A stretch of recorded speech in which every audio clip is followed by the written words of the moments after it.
Did you receive an email from Amazon saying that your listings were deactivated due to potential pricing errors?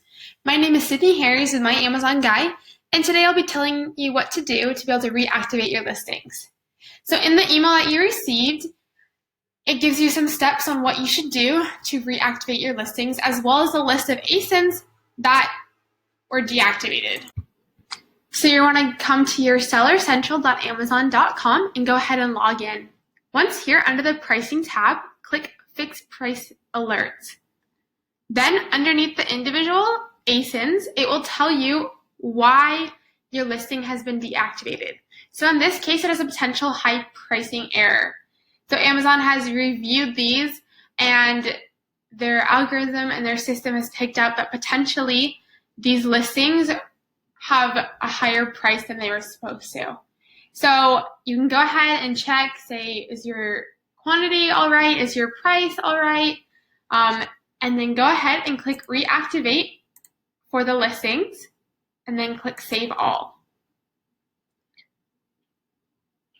Once here it says your change is being processed, it may take up to 15 minutes to take effect. So after 15 minutes, if nothing has changed, or if you give it a full 24 hours and still nothing has changed, you can go ahead and submit a ticket for Amazon to look at this specifically. So what you'll do is you'll go ahead and click Help and then click Support.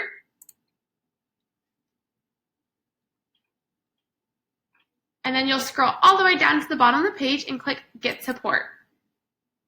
Once here, click Selling on Amazon and describe your issue. And then you can go ahead and click Continue, confirm your issue, and then put in your email address for them to contact you. And if you need help with any of this or anything Amazon related, feel free to reach out to us on myamazonguy.com. Come to our website and book a coaching call, and we're here to help you with anything Amazon related.